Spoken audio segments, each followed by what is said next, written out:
امی ابو مجھے معاف کر دیجیے گا، میں آپ کی امیدوں پر پورا نہیں اتر سکا۔ اللہ حافظ۔ ملازمت نہ ملنے پر نوجوان نے خودکشی کر لی۔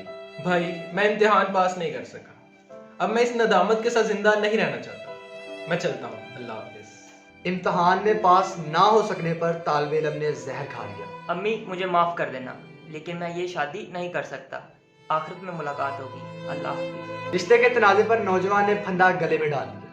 ایسی خبریں اور چٹھیاں روزانہ ہماری آنکھوں کے سامنے سے گزرتی ہیں، لیکن ہم کسی امتحان میں ناکامی، محبت میں دل ٹوٹنے یا کسی بے روزگاری میں ناکامی کا لبادہ اوڑھ کر ان چٹھیوں کو بھی ان میتوں کے ساتھ دفنا دیتے ہیں۔ لیکن اس کے بعد ہمیشہ الزام، پیچیدگیوں سے بھرا معاشرہ، زبردستی کرنے والے والدین اور کرپشن زدہ معاشرہ ٹھہرایا جاتا ہے۔ یوں ہم کبھی اس بیماری کا ذکر نہیں کر پاتے جس کو ڈپریشن کہا جاتا ہے۔ جی ہاں، ڈپریشن یہ وہی بیماری ہے جس کی علامات سنتے ہی ہماری زبان پر ڈرامہ اور اداکاری کے الفاظ جاری ہو جاتے ہیں، جو تشخیص سے پہلے نظر لگنا اور تشخیص ہونے کے بعد پاگل پن کہلاتی ہے، جس کے نتیجے میں ہونے والے شخصی زوال کو صدمہ اور خودکشی کو کمزور اعصاب کا نام دے کر بچوں کو فلموں اور ڈراموں سے دور رہنے کی تلقین کر کے اس بات سے اپنا حق جتا دیا جاتا ہے۔ ہماری آج کی اس ویڈیو کا موضوع ڈپریشن ہے۔ ہر گھر میں ڈپریشن کی مختلف پہچان ہے۔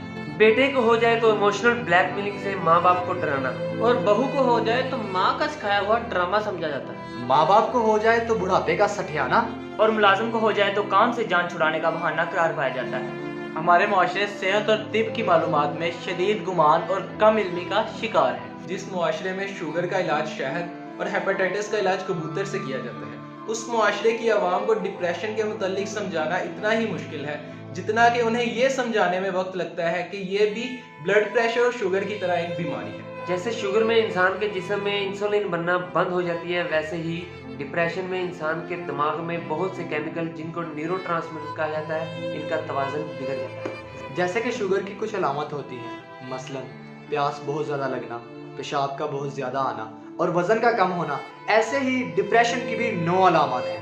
مایوس محسوس کرنا، نیند کا نہ آنا یا بہت زیادہ آنا، جیسے کہ کسی کام میں خوشی محسوس نہ ہونا، بھوک نہ لگنا، بولتے ہوئے نظر نہ ملانا یا تیز تیز بولنا جس سے بے چینی ظاہر ہو، ہر وقت جسم کا تھکا تھکا محسوس ہونا، کسی بھی کام میں دل نہ لگنا، اپنی ذات کے بارے میں اس بات کے گمان کا شکار رہنا کہ میں ایک ناکام شخص ہوں اور میری وجہ سے میرے خاندان کو بدنامی دیکھنا پڑ رہی ہے۔ خودکشی کے خیال آنا۔ ان میں سے اگر 4 علامات بھی آپ میں ظاہر ہو جائیں اور آپ کی روزمرہ زندگی میں فرق ڈالے تو سمجھ لیں کہ آپ کو کوئی نظر، کوئی جادو، کوئی وہم، کوئی گمان نہیں ہوا، بلکہ آپ کو ایک بیماری لاحق ہو گئی ہے جو ڈپریشن کہلاتی ہے اور جو قابل علاج ہے۔ اس کے لیے کسی بابے کے تعویذ، کسی جوگی کے جھاڑو یا کسی آنٹی کی یہ نصیحت کہ میں بھی کبھی بہو تھی کی بالکل بھی ضرورت نہیں ہے۔ اس کے لیے ہمیں ایک ماہر نفسیات کے پاس جانا چاہیے۔ جیسے کسی بھی بیماری کے لیے ہم کسی ڈاکٹر کے پاس جاتے ہیں، اسی طرح ڈپریشن بھی ایک بیماری ہے جس کے لیے ہمیں ماہر نفسیات یا کاؤنسلرز کے پاس جانا چاہیے۔